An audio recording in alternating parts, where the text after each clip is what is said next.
Menjelang dan saat bulan puasa dan Idul Fitri, biasanya konsumsi masyarakat meningkat pesat. Hal ini biasanya berpengaruh pada saham-saham di sektor konsumer. Berita dan analisanya seperti ini, lalu seperti ini, dan juga berikut ini. Apa saja sahamnya dan bagaimana penjelasannya? Terkhusus dilihat dari indikator valuasi, apakah masih murah atau sudah tinggi? Simak penjelasannya dengan seksama ya.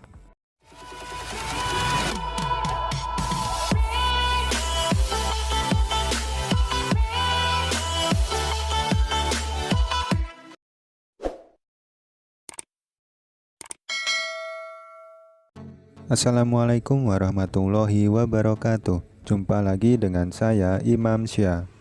Pada video kali ini, seperti yang sudah saya jelaskan di awal tadi, saya akan menjelaskan beberapa saham rekomendasi yang bersumber dari 3 sumber tersebut. Akan saya ulas dengan versi saya. Kalau teman-teman merasa belum paham atau belum puas dengan penjelasan saya, atau mau melihat langsung dari sumbernya, disilakan dilihat di artikel atau websitenya masing-masing. Baik teman-teman, kita langsung ulas satu persatu saham tersebut. Di sini saya menggunakan aplikasi RTI Bisnis untuk melihat indikator valuasi. Langsung ke saham pertama, yaitu saham MAPI.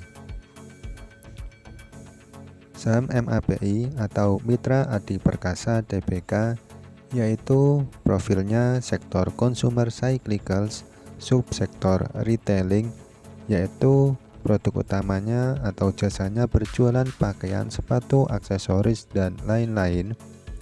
Kita lihat indikator valuasinya, yaitu berdasarkan PER dan PBV. PER-nya yaitu minus 126,07 kali, PBV atau Price Book Value Ratio yaitu 2,64 kali. Ini valuasinya sudah cukup mahal. Langsung ke saham kedua, yaitu LPPF atau Matahari Department Store Tbk.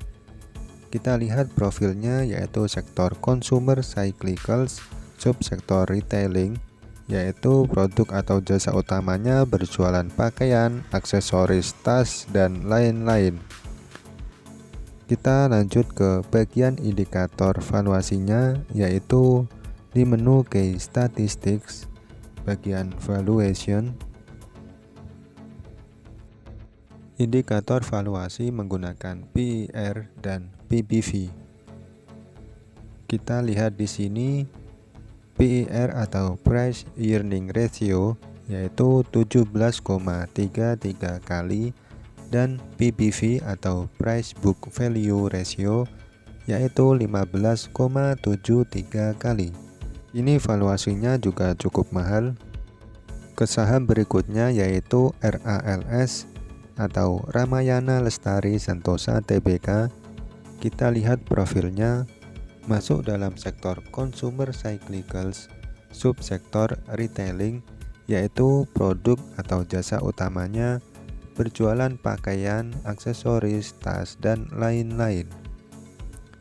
Lalu kita ke bagian indikator valuasi di menu Key Statistics, bagian Valuation, di mana PER atau Price Earning Ratio yaitu 37,01 kali, dan PBV atau Price Book Value sebesar 1,42 kali.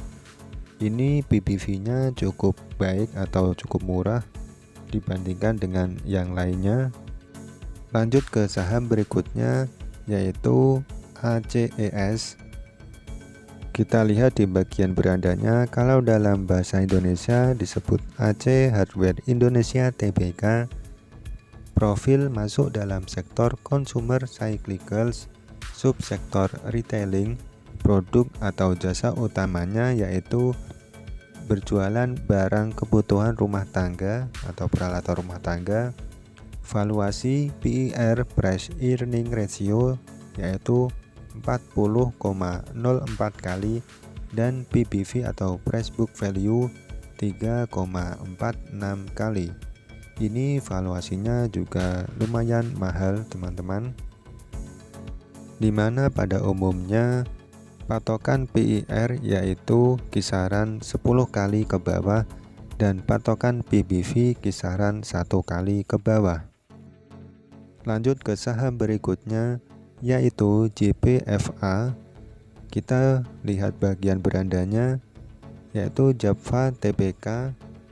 Profilnya masuk dalam sektor consumer non-cyclicals, subsektor food and beverage. Produk atau jasa utamanya yaitu adalah produk pangan. Kita lihat indikator valuasinya PER atau Price Earning Ratio sebesar 9,33 kali dan PBV atau Price Book Value sebesar 1,54 kali. Kalau dilihat dari segi PER dan PBV, ini valuasinya cukup murah dibandingkan dengan saham yang lainnya tadi. Baik teman-teman, kita lanjut ke saham berikutnya yaitu saham CPIN. Kita lihat di bagian berandanya Charun Pokpan Indonesia Tbk, kurang lebih seperti itu penyebutannya. Kita lihat profilnya masuk dalam sektor consumer non-cyclicals, subsektor food and beverage. Kita lihat ke bagian indikator valuasi berdasarkan PER dan PBV. PER atau Price Earning Ratio sebesar 25,85 kali dan PBV atau Price Book Value sebesar 3,82 kali. Di mana berdasarkan PER dan PBV ini valuasinya sudah cukup mahal, apalagi dibandingkan dengan saham-saham yang lainnya. Baik teman-teman, kita ke saham berikutnya yaitu WMUU. Kita ke bagian berandanya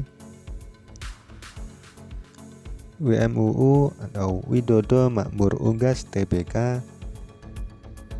Kita lihat di bagian profilnya yaitu WMUU masuk dalam sektor consumer non-cyclicals, subsektor food and beverage. Kita lihat di bagian indikator valuasi berdasarkan PER dan PBV. PER atau Price Earning Ratio sebesar 10,24 kali dan PBV atau Price Book Value sebesar 1,7 kali, di mana ini valuasinya cukup murah berdasarkan PER dan PBV.